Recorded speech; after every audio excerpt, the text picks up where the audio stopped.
Okay, welcome everyone to our quarterly Canadian Society of Transplantation Transplant ID rounds. Today, we're excited to present Dr. Oscar Fernandez.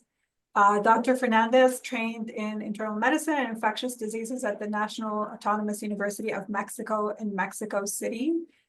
He's also trained in transplant infectious diseases at the University of Alberta, where he currently works as an assistant professor in the Infectious Diseases Division. His interests include donor-derived infections and medical education, and will be presenting a case. Thank you so much, Oscar, for joining us today. The floor is yours. Oh, and thank you, Sarah, for the introduction and for the opportunity to present. So, I brought a case today that we're currently dealing with here in Alberta. It's been somewhat complex, so the idea is that if anyone has had, seen cases like this before and managed them successfully or run into some trouble with them, please feel free to give your opinion and to chime in because it's a bit complicated. So these are my disclosures. And so to start off the case, this is about a 37-year-old female who presented to emergency a little bit over 3 months after kidney transplant, like between 3 and 4, with cutaneous lesions on her abdominal wall close to the transplant incision. That started happening, they were about like 2 weeks old, 10 days to 2 weeks, and they started off as like nodules in the abdominal wall that then underwent spontaneous drainage. In the ED, she had like incision and drainage of one of the lesions, and she was sent home on 7 days of doxycycline, and this was luckily sent for culture. So this is how it looked like on presentation. You can see she had like these violaceous plaques on the abdomen, which on palpation felt kind of indurated. And these areas with purulent drainage, like this is the upper edge of her kidney transplant incision, and this here is her old peritoneal dialysis catheter site. So a little bit regarding her background, she was diagnosed with like dense deposit disease or C3 glomerulopathy. And this was her second kidney transplant. So she received a first kidney transplant around 15 years ago. However, she had disease recurrence and lost that graft on 2020, and she started peritoneal dialysis again. She had her second kidney transplant in May of 2023. And then on other medical backgrounds, she had a history of papillary thyroid carcinoma, for which she had a thyroidectomy and radioactive iodine. And she also had a, like, back in 2012, history of chronic inflammatory demyelinating polyneuropathy that was treated with intravenous immunoglobulin back then with, like, no neurologic sequelae. So her recent transplant, she received a kidney from an anonymous, unrelated living donor. Um, the kidney had 3 arteries, was transplanted on her left side. At the same surgery, she had removal of her PD catheter. Her serology, like she was CVV plus plus, CMV minus minus. She received basiliximab induction, and then for maintenance, she was on like standard triple immunosuppression.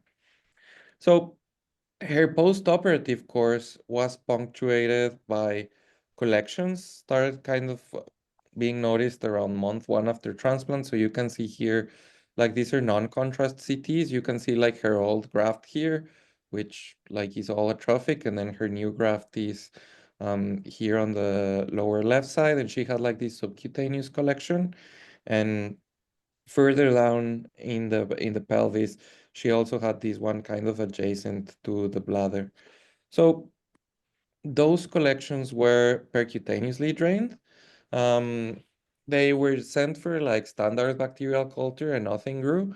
And biochemically, they had a very low creatinine and there was like no signs of urine leaks. So they were managed as a lymphocyte. She, like the drain had an output of around, over 100 mLs daily. So she got iodine sclerotherapy, so betadine infused through the drain to like, sclerose the lymphocyte, hopefully. Despite that, the collections persisted and she had the drain exchanged at some point. Um, Again, cultures were sterile, and throughout this process, her graft, despite being a living donor, kind of the kidney function improved slowly, and her creatinine plateaued at around 200, which prompted a kidney biopsy, which the report was kind of surprising in that it showed infarction of like the glomeruli. And a renal scan also showed some photopenic areas kind of supporting this. And you'll see like further down in the presentation, there's a contrast enhanced image where you'll be able to appreciate that. But there was no rejection. And so in the context of this, that's when the skin lesions started appearing in the abdominal wall. By the time this started happening, the drains were out, basically, and they had stopped draining. So we hadn't known of her case until then. And basically what happened was that culture that was taken from the drainage in emergency reported acid-fast bacilli at 5 days. So that's when we got involved and when we got the call. And so it seems that at this point she was having a subcutaneous infection, potentially a surgical site infection with what seems to be a rapid growing mycobacterium, most likely. So the first thing we kind of discussed around this case was whether we should be starting her on empiric therapy, or should we like wait for identification to come out, or if we should like, aside from that, also broaden her workup a little bit more. Um, so I don't know if anyone has experience or seen in the past here in the group, surgical site infections with mycobacteria, and whether you handle them empirically or like waited for the information to be ready. But if that's so, like, what would you do? And if you were to treat empirically, just I would like to ask the group, what would you start this patient with? Or a patient in this condition, and feel free to speak up or use the chat. Yes. Sorry, I have raised my hand. I don't know, Sarah, if you're able to see that. Yeah. Yeah, Go so ahead. I have a question. So at this point, do you have any CT of the chest on the patient? No, they're not really. No, we don't. And she does not have any respiratory symptoms, right? No, it's all localized to that abdominal wall part. And Okay. she also doesn't have any systemic symptoms, like no fever or...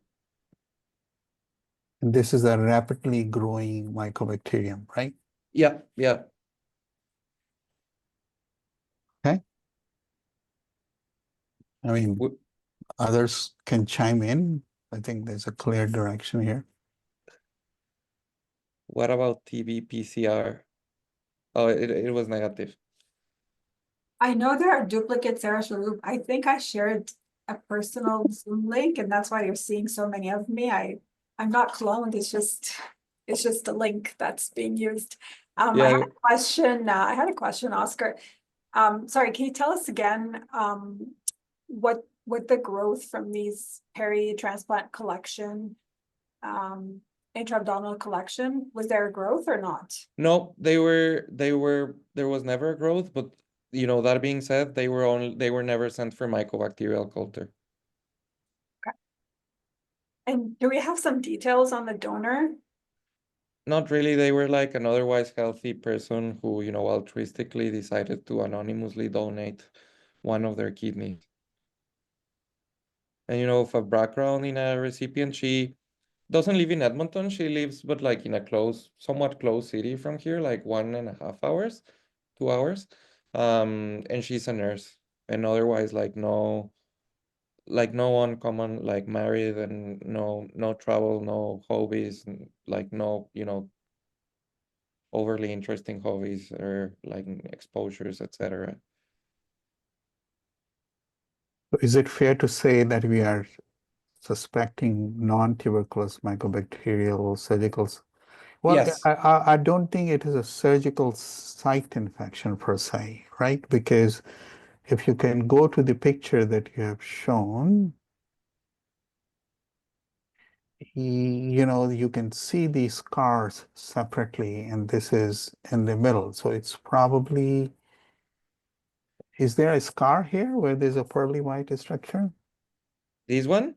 Yeah, underneath that, where there's a pearly white Oh, this one? coming out. This is a scar or? It was like it was a previous scar from like a laparal, like for a PD insertion. Like it was an older one. Okay. Like the kidney one was like further down. Yeah. Well, So anyone else? anyway, so what was decided here, she was indeed started on empiric therapy, um, with, ciprofloxacin, doxycycline, and linezolid, kind of targeting potentially the main culprits. It would not target very well M. abscessus. And linezolid was dosed daily, which will be important in the near future. But eventually, this was indeed identified as Mycobacterium fortuitum, just as Coleman is mentioning on the on the chat. And we didn't have the susceptibility. Oh, wait a second. I made the chat big and now I'm obstructing all my view. There. So we didn't have the susceptibility report right away. But eventually, that was the susceptibility report on the isolate. So with that in mind, she was kept on the same regimen of linezolid, doxy, and cipro. But when this happened, like we asked ourselves, or, and also as I was doing this presentation, I asked myself several questions, starting with why did this happen? So Mycobacterium fortuitum is the one that is known to be prone to cause surgical site infections, and the one that has been reported after cosmetic procedures, pedicures, things that require implants, and so on and so forth. But my experience with it in transplant was not much. Um, so we asked this, like, why did this happen? How frequent is for transplant patients to run into these issues? At the point we were suspecting a surgical site infection, but you'll see images down the presentation. We also thought could this be related to her being in PD before transplant? Is that a risk factor for this kind of thing? We've occasionally seen patients that get referred to transplant IV when they're being evaluated for transplant because they grew an MTM from the PD catheter. Another question we were wondering about was, was it always MTM? Like all these collections that were happening after the time of transplant, could these have been NTM related? Or, maybe not, maybe they were indeed lymphocytes, but could the NTM had been introduced during the multiple procedures she got after transplant, these repeat drainage procedures, the sclerotherapy and the biopsy. So I think for these last two, we're really not going to have the answer. But for the other ones, I tried to review the literature on, NTM infections in transplant recipient, and particularly, non-pulmonary infections. And I have to say it's somewhat frustrating literature. There's not much out there. And it tends to mix pulmonary and non-pulmonary infection, and also abscessus with non-abscessus isolates, or rapid and slow. So it's very hard to draw conclusions from the literature. I found two large series, these ones from South Korea, which was more than 3,000 patients, and they found a cumulative incidence of 1.3% of mycobacterial disease in kidney recipient, but most of it was tuberculosis. Only 0.2% was NTM. And then when they tried to look at outcomes and stuff, they just mixed all populations, all kinds of NTM infections. So it's basically very hard to, draw conclusions, particularly grounded to this case, I would say. But it did help kind of say that, it's it's an uncommon complication. In kidney. And then more recently, there was this publication, it was multicentric. a lot of centers in Europe, but UBC also participated and some other places. And they looked into NTM infection after transplant. And, despite them being that many centers, they managed to get together 80 cases. So definitely not common. The majority were pulmonary infections, but focusing, there were 20 extrapulmonary ones and 13 cutaneous infections.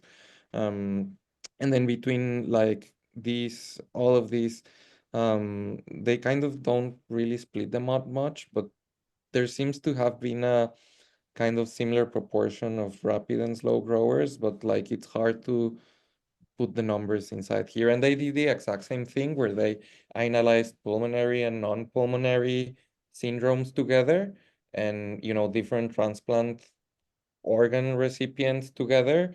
And, not surprisingly, lung transplant recipients with pulmonary disease were associated with higher mortality on multivariate analysis.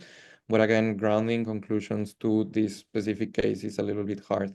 But that's what we have in transplant. And then from the dialysis literature, I found a systematic review over 300 cases of NTM infection. And the most common one seems to be abscessus, and then followed by fortuitum. And kind of almost half of them just have entry site infection, and the other half would have like peritonitis plus or minus entry site infection.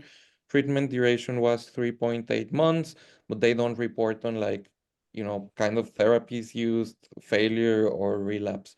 So very broad data, I would say, but can definitely happen. They really don't explore much into like risk factors for this.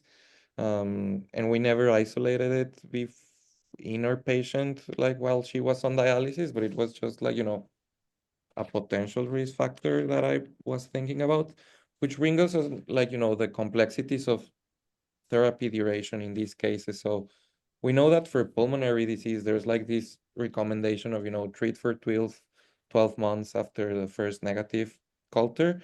But for non-pulmonary disease, data is very sparse. So we have like, series of people that have, for purely cutaneous disease, immunocompetent, done well on no therapy after a while. So these like, the pedicure associated cases that got folliculitis. Some of them were treated with short regimens, like even like macrolide monotherapy or stuff, for about 4 months and then did well. And then, you have like those reports on people with inborn errors of immunity or very complex situations with disseminated disease that end up on kind of indefinite or complex therapy. So our patient, seems so far to have a cutaneous infection, but because of her background, she's kind of, I would say, gravitating in this end of the spectrum, and there's kind of no guidance as to therapy duration. I there's I like these guidelines published in Lancet for management of less common NTMs. So for M fortuitum, they don't recommend macrolides, and I'll go into that in a minute. But these are basically our options: efoxitim, imipenem. The aminoglycoside here that they recommend is amikacin, which was cut off with my editing. Quinolones are good. Clofazimine, linezolid, doxy, and TMP-SMX are also options, but they don't mention like for M fortuitum in particular. They do say like, for pulmonary disease, treat for 1 year after negative cultures, but they don't mention absolutely anything regarding duration for extrapulmonary disease, which is unfortunate. And there's really not much evidence to guide there. Like the only ones that publish duration are these like pedicure associated cases and stuff, which is obviously not the situation here. And so, when I was in residency and for a long while, like the teaching was that, for NTM susceptibility testing, macrolides and aminoglycosides are the ones that have like, real breakpoints defined, and like susceptibility testing is like trustable, but there wasn't so much data on like breakpoints and how to interpret susceptibility for the other like non-macrolide, non-aminoglycoside agents. And I had never really looked into the literature. So like, I put myself up to the task of looking, is there any study out there where they correlate phenotype with genotype, so like elevated MICs to any of these other agents with like genotypic resistance mechanisms. And so that's what I looked for. So for M. it does have some intrinsic chromosomal resistance determinants that all isolates will have. So they have a beta lactamase that behaves kind of like somewhat like an ESBL. It does have the ability to hydrolyze third generation cephalosporins, but it generally, like at least in vitro, spares cefoxitim and imipenem, which is why they're the ones recommended potentially as options for therapy. It also harbors the ERM gene, so like the ribosomal methyltransferase that confers resistance to macrolides, that is, the one that M. abscessus has. That being said, there's more complexity. So that's why the guidelines say do not use azithromycin for this organism. That being said, Mycobacterium fortuitum, it's like, seems to be a species complex. So some species within that complex, there's one called Mycobacterium peregrinum, are like very sensitive and even to macrolides, but like real M. fortuitum, like sensu stricto, would not be. And then it also carries aminoglycoside modifying enzymes like phosphotransferase and acetyltransferase, which, tend to be less active against amikacin. It's more solid in that regard. So compared to like Tobra or the others. So that's why, amikacin is a recommendation. And then it has like a bunch of rifampicin resistant genes that I will not go into. But that's why generally we don't use like standard TB drugs on these isolates. And then for the other antibiotics, especially like the quinolones and the tetracyclines, which is what we were using on this patient, there is some data, not very new and has not been updated, that, amino acid substitutions in the gyrase A gene seem to correlate with high MICs. These are present in M. abscessus, which we know, quinolones are not particularly good at this one, but not in fortuitum. However, they're not present in all species, and, being amino acid substitution, so a mutation, there is potential for on therapy development of resistance. And then for tetracyclines, they can have, resistance mediated by mobile genetic elements that harbor these efflux pumps, these TET genes. So sometimes you get like, variable susceptibility reports to tetracyclines. Like if you look at the series, about like 50% or so are going to be susceptible because of the potential to have or not these elements. So looking at the studies, you have this one here that analyzed like multiple isolates of different mycobacterial species and kind of stratify them into like quinolone resistant, somewhat susceptible and very susceptible to quinolones. And, looking at the MICs of levofloxacin, which is a relevant one, they seem to correlate, like there's this, region of the gyrase A protein called the quinolone resistance determining region, which is amino acid position 83. Anyway, they found that when, they had an alanine in that position, they kind of correlated with the MIC, the higher MIC to levofloxacin. And I say kind of, because you can see like, sure, like those highly susceptible isolates have a serine there, and the resistant ones, the ones with the high MICs, had an alanine there, but there were like some intermediate ones which still had kind of low MICs, but also had the alanine there. So like, this substitution seems to somewhat correlate with the high MIC, but there seems to be something else also going on that is yet unaccounted for, resistance-wise, which is, not yet defined. So I guess that makes it hard to define what makes something susceptible or resistance if you have not yet defined the mechanism. But either way, like, all fortuitum species, which might have different names at the time, were kind of on the low MIC range. And then for tetracyclines, kind of a similar thing. They did this for M. fortuitum, and they found that, those ones that had TET genes, which are like these K and L, tended to have like higher doxy MICs. Like 8 was the magic number here to consider a low MIC, and those without the TET gene, like many of them had lower doxy MICs. However, some did have higher MICs despite not harboring a TET gene. So similar, like, kind of correlates the absence of this gene with a low MIC, but still some isolates had higher MICs without any clear explanation, genotypically wise. And I didn't really find any more like this is late 90s. I really didn't find like newer literature on the topic, which the lack of this I find very interesting. So anyway, what happened going back to the patient? So she continued on like Cipro, Doxy, and linezolid, and 5 weeks into therapy, she started complaining of nausea and vomiting. And then she started presenting progressively worse abdominal pain until she came to emergency.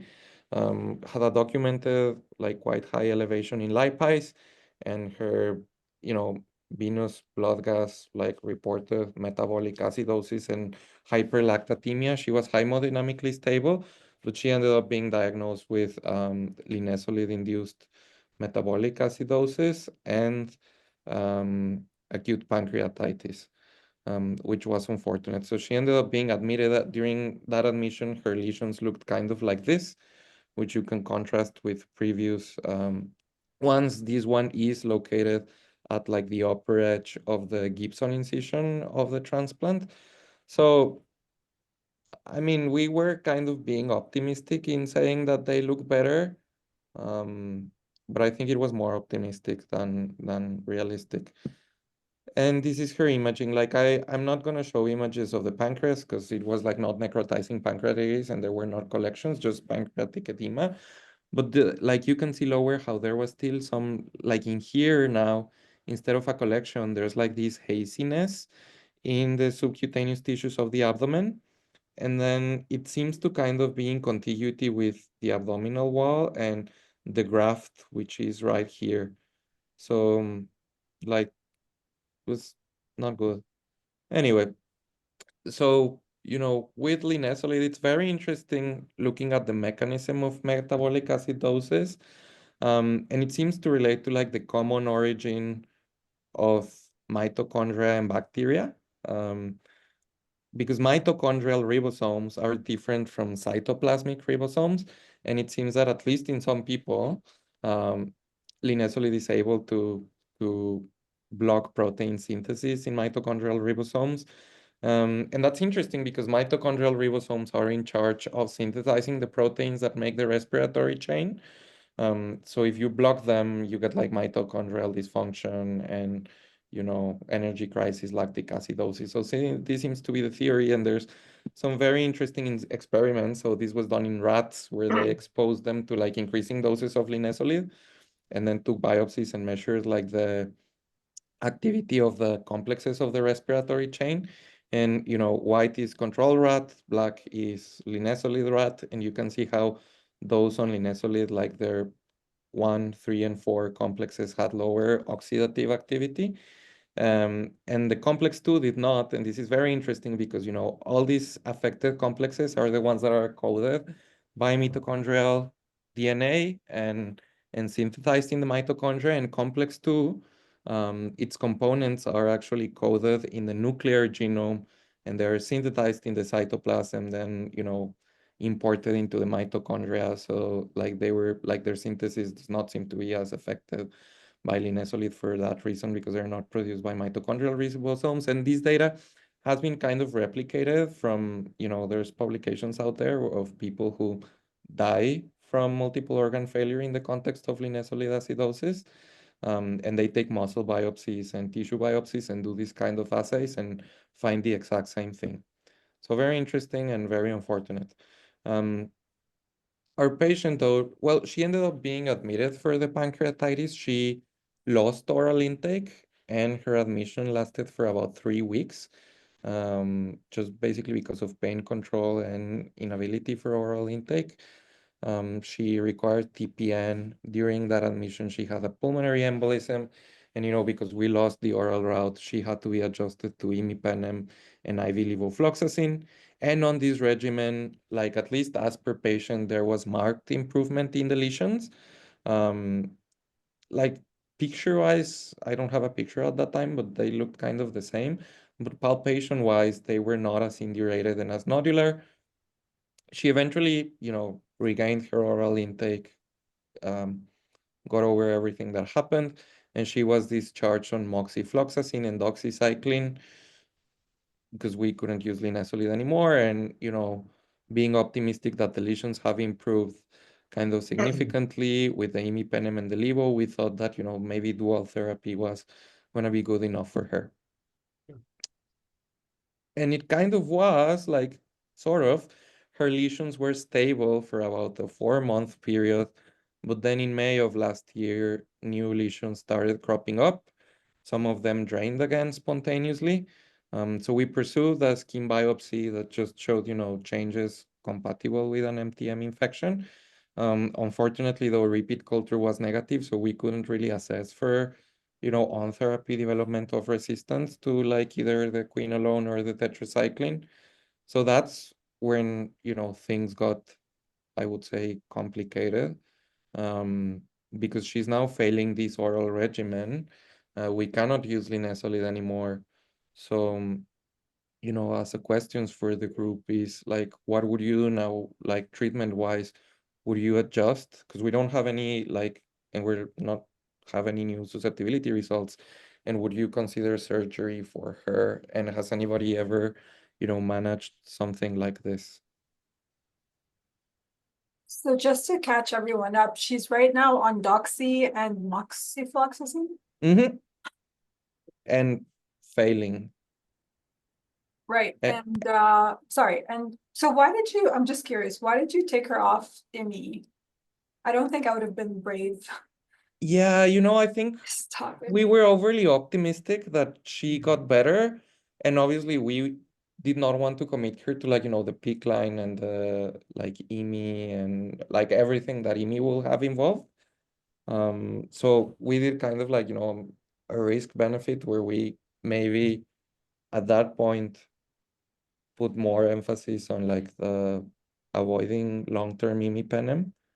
But I think that's an interesting thought because you'll see what we did next. So you would not have taken her off imipenem? I saw during my fellowship training a case of disseminated fortuitum infection, likely graft derived, and it was a nightmare to manage. It was months and months and months of surgeries and antibiotics, and generally speaking, NTMs would just punish you so hard for like going light on them. I don't know. Okay. It's anecdotal, and I understand completely what you're saying. Thank you for the literature review. Very little guidance, so And that's I generally prefer to go aggressive. It would be interesting to hear thoughts from the audience.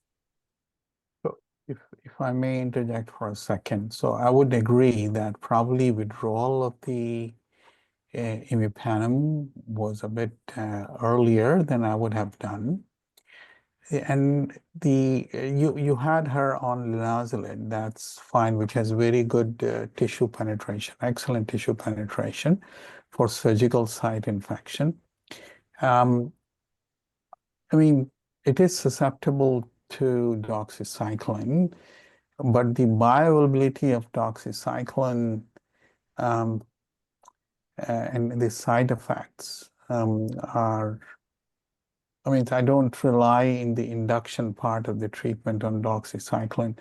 I have used tigecycline, though the patients hate it, but we do go to slightly lower dose to treat with it. So because it has excellent tissue penetration, resistance is almost non-existent.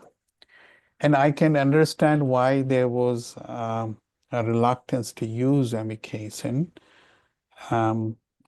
But if you do amikacin in daily dose and monitor closely, this is probably the most active agent that we have available in our armamentarium. And I agree. These were like all the discussions we had. So her graft function eventually stabilized around a GFR of 40. So we were trying to explore non-amikacin options as well. But we always had that option looming in the background, which we kind of and the patient was not very keen on it as well, just because of this being her second transplant and, otherwise working. I think Sarah's comment was very valuable because all she said, I think this has been our learning point, that NTMs can really get you in trouble. And then surgery, I mean, well, we'll go tigecycline. Yeah, the nausea is an issue. And then, aside from linezolid, it's one of the antibiotics classically associated with drug-induced pancreatitis. So we were also not keen on it. So we ended up settling for this. We put her back on imipenem through HPT. And, because we were concerned that if she was failing on these two, we were actually concerned on ending up in like a functional imipenem monotherapy. So we added clofazimine because it was the other oral option and the other option with evidence that was not an aminoglycoside. So that's what we settled on, eventually after paperwork got sorted out and PICC lines inserted and all of that. So clofazimine, I have not very much experience with this drug, but reading about it, it's very interesting. It has an unknown mechanism of action, many hypothetical ones that mostly revolve around the drug messing with like the lipids of the cell wall of the mycobacteria, but nothing like very proven so far. Pharmacokinetically, it's very interesting. It has a very long half-life. And it takes a while to get into steady state. It's not renally excreted, which I think it's a good thing. And then it accumulates a lot in the adipose tissue in the skin, which I think, you could call an advantage for this patient, which is also the reason of its like most characteristic side effect, which is skin discoloration to like reddish brown, because clofazimine is actually a red dye. So that explains it. But the real danger from it, from an adverse effect perspective, is that, high doses for a prolonged period of time seem to lead to like the drug crystallizing in the like mucosa, submucosa of the small bowel and leading to enteropathy, which can be quite bad.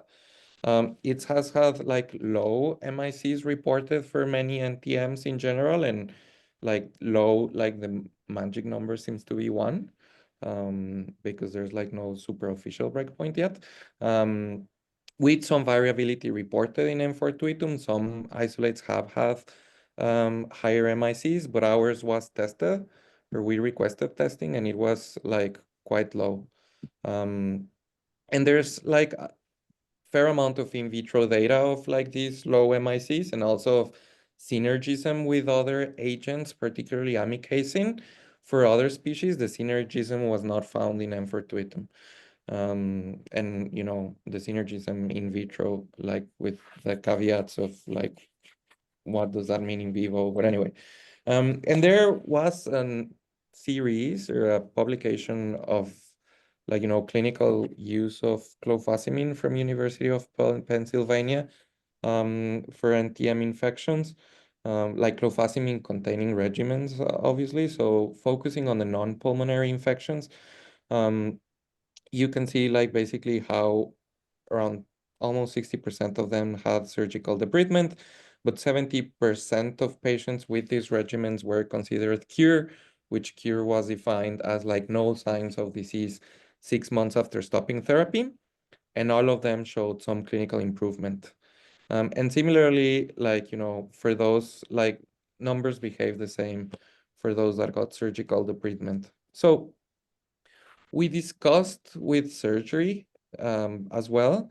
There was involvement of abdominal wall and deep spaces, which we'll see in a minute. The way the graft was kind of arranged on the inside, like this, hazy area was close to the graft vein. So the surgeons told us, like, she might need like a complex abdominal wall debridement that is gonna need closure with, advanced plastic surgery and meshes and this kind of thing potentially. And then the graft vessels are kind of in proximity to this. So there's a very real risk of graft loss if we go like poking around in there.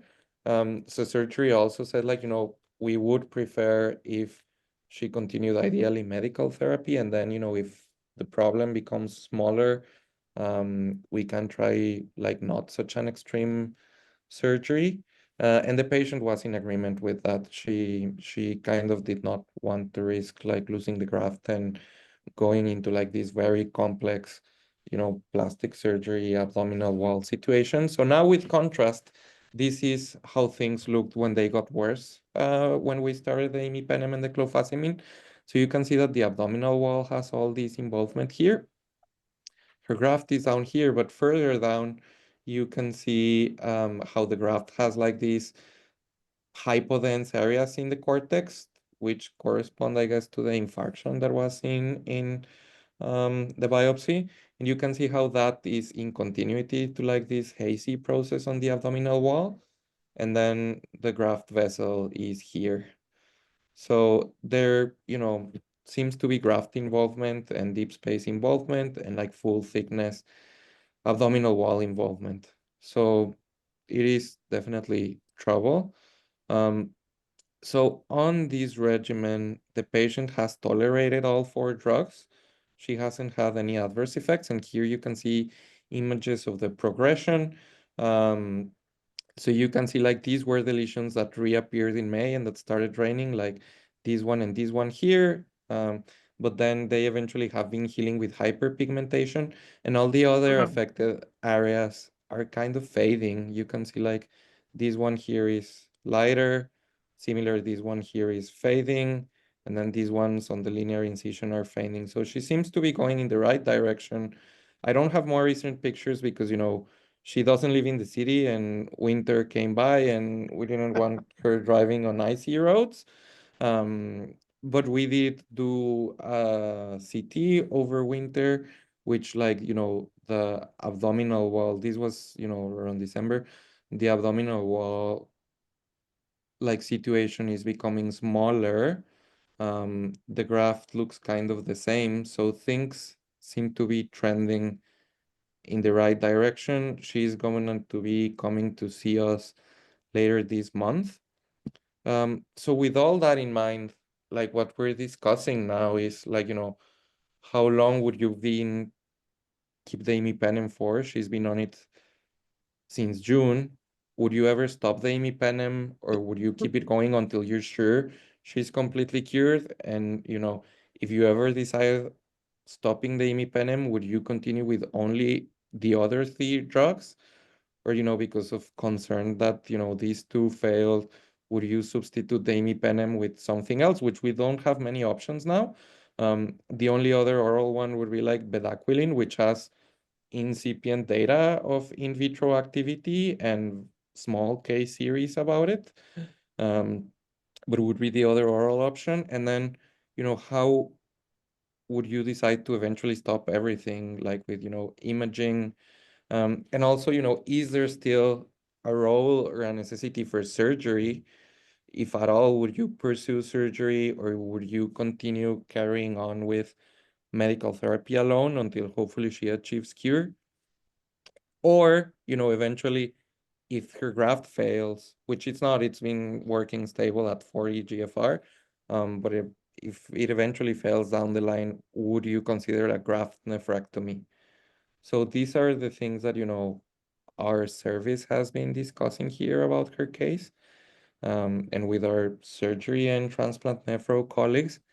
And these are kind of the questions we wanted to bring to the rest of the group. Yeah, we'd love to get some participation if folks can use the online feature, or go ahead, unmute and tell us what they think. Ariane? Hi, everyone. Hopefully you can hear me. I had some technical issues joining in. Great presentation, Oscar. Really challenging case. I had a really difficult case back in 2020. It started of a lady who was post-renal transplant and then went for vascular surgery. And she ended up with lesions all down the same side of the leg that her vascular surgery was completed in. And eventually biopsy showed an M. chelone. And we had an extremely difficult time with her, both from drug sensitivity and reaction perspective, and then resistance testing that came back from the isolate. So she ended up being on IV imipenem and then azithromycin for 3 years. We followed her, actually, it was myself and then our NTM expert locally. So we actually did our visits jointly together. And after 3 years, for numerous reasons, we decided to trial her off. She was having a hard time, I think, because with the IV PICC line in for so many years, and some of her other health issues were kind of playing into that. And the lesions had remained quite stable, very similar to what you did. We had surgical assessments. She had actually declined repeat biopsies, and we went through the whole would debridement be helpful for her steps as well. And so in the end, we just gave her this very long treatment course, and then at a point where everything seemed stable and she seemed to maybe be having more harm from the antibiotics, we stopped and watched her for a while, and she ended up having the lesions remain quite stable for some time, and eventually developed other health complications that were beyond the NTM. But just goes to show, I think, how difficult these cases are and how prolonged the antibiotic courses can be in some of these patients. Just out of curiosity, and I may have missed it, did any of the other donor or recipients from the same donor have problems like this, just in terms of thinking about if the source was the organ versus something else that could have happened in the OR? There were no other recipients because this was, anonymous living donor. Okay. So it was like they just donated his kidney kind of altruistically, and so, yeah. So Ariane, you said you treated for 3 years in total? We did 3 years in total. She was basically, like, the leg lesions significantly improved probably around the 2-year mark, never fully resolved, but didn't look actively infected. Our plan, what we had hoped to do, was repeat biopsies to see if we were continuing to grow anything, but the patient declined any sort of procedural process at that time, so we weren't able to do any repeat biopsies. So after careful discussion, we just kind of made sure she was stable for months and months, and then stopped without a lot of, I guess, objective evidence as to when the exact date would be. And then we watched her really closely clinically after that until she developed these other complications. Were there any deeper tissue involvement, or was it just like the superficial skin lesions? Not that we could find. We imaged her, like, of course, because she had this vascular surgery, so we were wondering about the site of it being more problematic. But they basically were all mostly in her lower extremity, and they were mostly anterior, so quite superficial looking. And then she had a couple on the back of her leg and on her foot. So we had done serial imaging where we didn't find any deep collections for her. She had been seen several times by plastic surgery to consider debridement of some of the lesions, which was never really favored by the patient. And then the plastic surgeons didn't push for it, which was, I think, reasonable given that that wasn't something she wanted. But we did wonder about debulking them.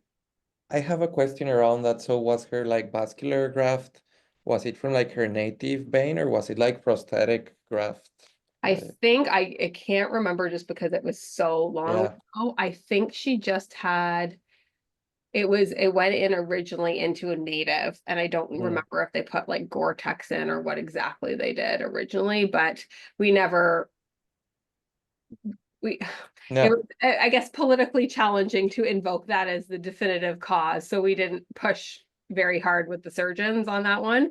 But the timing wise seemed to have been directly correlated to that procedure. Yeah, we saw like a saphenous vein harvest, like a wound where a patient got M. cheloני non-transplant, and I ended up having to treat for like almost 9 months. Yeah, I don't know. We're not getting any responses from the audience. I don't know what your thoughts are, Dr. Hussein, but I wouldn't be holding my breath to stop IMI, to be honest. I wouldn't be in a rush. Yeah, absolutely. So in terms of the grandfather of transplant ID, Bob Rubin, long enough. And we have to look clearly, means depending what you have shown is probably require longer treatment. Usually, if the patient is responding really well, after 3 to 4 months, you can consider stopping imipenem. and can substitute with betaquilin, though you would need to get the susceptibility done. One thing that I would probe, though it has not been studied well, because you wanted to know how to stop everything. Have you considered getting a PET scan done? Because this is the thing that is coming in recently for other chronic infectious disease syndromes as well, to see if there is disease activity in that. Because clearly there is a radiological improvement Yeah. in your case, but if you want to stop it, you might want to get a PET scan before doing and show that there is no extra activity in that area, because there's some vascular involvement here too near the graft. So I don't know, longer. Just out of curiosity, the patient was discharged home and came back, right? Mm-hmm. So have you inquired about hot baths and clean bathtubs and all this stuff with Yeah. the patient? Yeah. Because there has There been was few reports. there wasn't really anything like or any kind of like aquatic like pool, hot bath, jacuzzi, like this kind of thing. No. Okay.